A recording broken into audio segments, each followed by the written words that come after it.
Hi, my name is Bryndís. Welcome back to my channel. Today I'm doing my weekly reading update. Sorry about the shaking here and my being quite clingy. I just got home after work and she's like, here I am. But I'm gonna get this video done. So this last week, it's been a good reading week and I finished actually 2 books, which is exciting. So the first book that I finished was this one. And this is a really good, so this is a memoir of a woman who got diagnosed with autism late in life. And so I had been looking for a couple of books like that. Actually other books like that, but I didn't have them as audiobooks in my app. But this one came up and I thought, oh yeah, okay, I can read that. And it was fascinating and really interesting. And yeah, this kind of made me think about kind of the people in my life who have autism and just, other things. So it was very kind of informative, but also very personal. So this is basically the author was diagnosed as an adult with autism, or autism spectrum disorder, I think is the official English title. This is kind of her memoir from the first year after her diagnosis. And she's married, she has I think 4 children, and so she's just kind of going through her different kind of experiences as the odd girl out throughout her life, from her childhood and then her teen years, her young adult years, and then now as a grown woman. And yeah, it was just really interesting, and it was I read it as part of my diversity book bingo challenge that I'm doing this year, yeah, it was very interesting. And then the fantastic book that I read is The Nightingale by Kristin. Oh my goodness, what a book.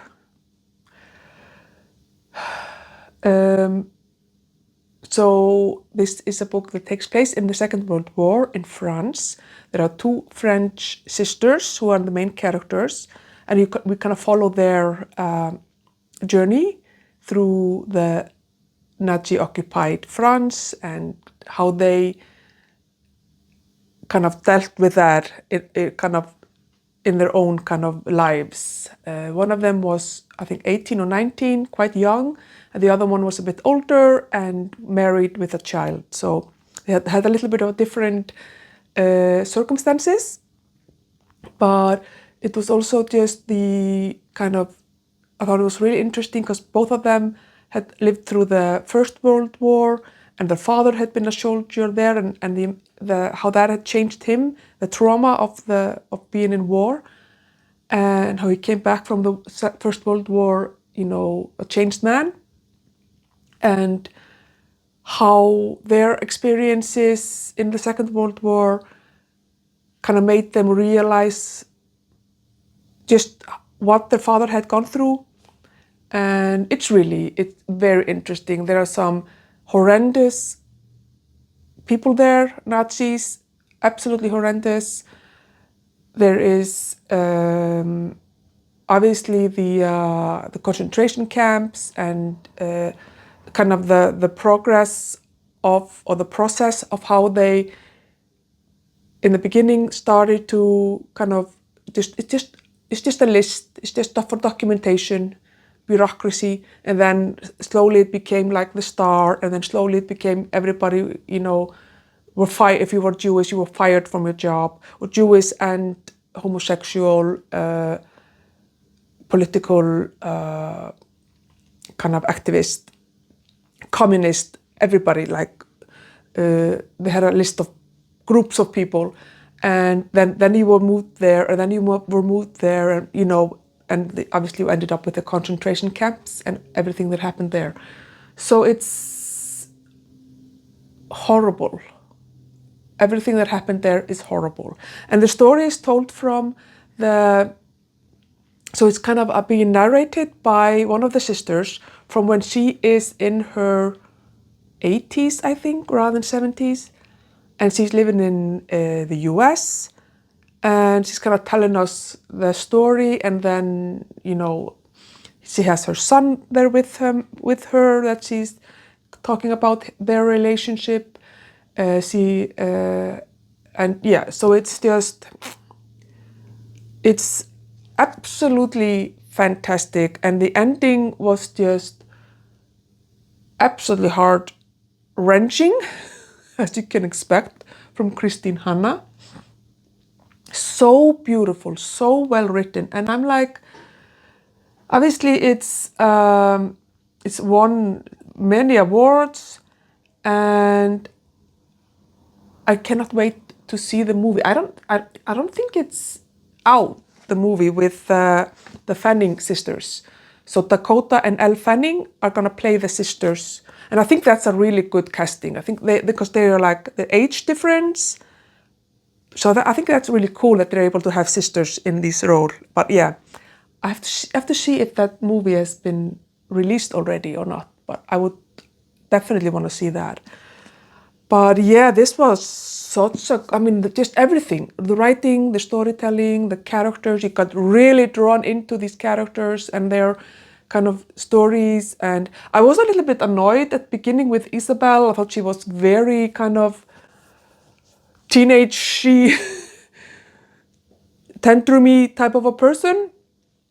But both of the sisters really grew, and I absolutely love both of them at the moment. So as the story, completely fell in love with these two sisters as the story continued. Such a good book. And now I really want to read, obviously, The Women, and there are more books. I can't really remember all of her books. She's written, obviously, several books. And I think I need to read everything by this author, because this was absolutely fantastic. 5 stars. And I am now currently in the middle of 4 books. I'm like, what is going on? So the first book that I'm reading is In Praise of Slowness by Honoré, I think you say, or Honoré. And this is a book about slow living, or he's kind of looking at this movement, the slow living movement, and how it started kind of to spread. It was published in 2004, so it's over 20 years old. And I think that, so there are a lot of things in this book that he's talking about that, like he's not talking as much about social media, for example. Like, I mean, today everything is in 30-second like videos and fast, even more than it was 20 years ago. But it's really interesting. He's going through kind of where it kind of started in Italy through the slow food movement, and how it's kind of moved on from there and like spread. But also I like this one because it, at least, I mean, I'm very early on, but he's talking about that it's not about abandoning technology, or that you can't have a big, like a stressful job or a career or anything like that, but that it's, it talks about balance, kind of, so that you can still do the things that are really fast and stressful, but also make sure that you have the balance, which I really appreciate, because my job is very kind of fast and stressful, and I love it. And I love, getting things done and but I also love to kind of slow down and relax, and I'm really trying to incorporate that in my life. So I like the fact that this seems to be a realistic look at slow living. But I'm just barely started, and it's really interesting. And I'm kind of reading this for work as well, because I'm really curious about slow pedagogy in higher education, and like how we can I think that can be a really big, powerful answer to AI, because AI is becoming so overwhelming in higher education. Students are using it, everybody's using it, and it's kind of hijacking people's learning. But I think if you do like if you go through this kind of philosophy of slow living, it is about going deep and allowing yourself the time to explore something. And I think that can be something that we can maybe use in higher education as an answer to IAI. Anyway, fascinated by it so far. I'm still reading The Stand by Stephen King. I don't think I think I may have read like 10 pages this week. I've just been have other things on my mind and other things that I've been doing, so reading this hasn't really been a priority, but you know, I'm still enjoying it, and I will continue to read it for sure. But yeah, I haven't made a lot of progress. It's still, what I do like though about where I'm at is that people are starting to meet each other, the characters, the survivors. Like maybe there was 1 or 2 people in each of the towns or the states or whatever. They have started to move, and now they are like meeting up. So I'm liking that. And the sense of dread of what is gonna happen, it's still very, even if basically everybody who's gonna die from this virus and the aftermath of the virus are dead by now, I still feel like there are, you know, the dystopian part of the novel is probably gonna be horrific as well. I'm expecting that, like this, what's his name again? Randall Flagg character. I haven't met, so there are 2 leaders apparently. One is Randall Flagg, who is the dark man, the warlord, Prince of Evil, it says here on the back. And then there's Mother Abigail. So I haven't met her yet, so I'm really looking forward to that. They are on the way to meet her, so it's very exciting. But I'm in love, and I'm really enjoying it. It just hasn't been the week. This week hasn't been the week to read that. Yeah, Emma likes it as well.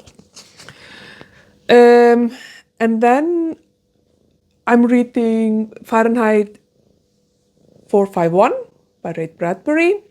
I'm about an hour and a half into this book, and which is, I think it's about 5 hours. So this is a very interesting book, I have to say. I mean, I knew that it was gonna be like a kind of futuristic dystopian thing, but it's very interesting. I like it, but very, very, very intrigued. And I'm reading that one as a part of my, what's it called? Audio Miles, the Audio Miles event, where you're reading or listening to an audiobook as you go for walks and, you know, other physical activities. Yeah, The Stand I'm doing, so it was my March of the Mammoth book. Obviously we are now in May, so I think this is now my horror mayhem book, and it will probably become also my big book summer book. So it's gonna be with me for a while. Emma, darling. Yeah, but yeah, so those are the books that I'm currently reading. The Stand and Farenheit 451. And then I started to read my Charles Dickens book for May, which is Dombey and Son. And I started listening to it as an audiobook, but I was like 5 minutes in when I was like, oh no, I want to listen to the non-fiction. So I stopped listening to it and I put on the non-fiction, the Odd Girl Out book. And then when I finished the Odd Girl Out, instead of going back to this one, I forgot that I was reading this one. My brain is a little bit tired. And so I started to read The Little House by Anthony Trollope. So this is the 5th book in the Barsetshire Chronicles. And I'm in chapter 4 or 5 now, or 6 maybe. Yeah, I'm loving it. Like obviously I'm very, very early on in the book, but it's it's just such a lovely book, and the series is just fantastic. Anthony Trollope is fantastic. It's been narrated by Simon Vance, which is fantastic. I mean, everything about this book is just pure gold. So so I'm really, really enjoying that. So I'm just gonna finish Trollope, and then I'm gonna go into Dickens and Dombey and Son. So I'm putting that on ice until I finish the Trollope book. But yeah, so I have a lot of books on the go, and but I should possibly finish Anthony Trollope this week. Definitely, I think I'm gonna finish. Well, I'm not gonna say that I'm gonna finish Ray Bradbury, because I always think I'm going for more walks than I actually am for this audio miles thing. But so we'll see what the progress will be for the week. I'm definitely want to try to get back, read more of The Stand, because it's starting to be very, very like exciting. I mean, it's been very like thrilling from the start, but it's definitely, I'm really curious for more people to meet up, and for the mother Abigail to be introduced as a balance toward, because this Flag guy is, I always get like a pit in my stomach when he is when in the chapters where he is, because he is a dark man for sure. Yes, so lots to do. These three plus Ray Bradbury and the Trollope book. So I have basically 5 books on the go actually. I thought only had 4. But it's fine. Things have calmed down a lot in my job. Semester is almost over, and teaching is more or less done. A little bit of grading left, but other than that, I'm not as stressed at work. So I can have some stress in my reading, because not that it's not stressful. These are all books I'm enjoying reading, and I'm having a blast. Yeah, so those are the books. I hope you are also reading something fun, and we can maybe have a chat in the comments about what you are reading, and if you read any of these books that I'm mentioning here in my update. Thank you for watching, and I will see you in my next one.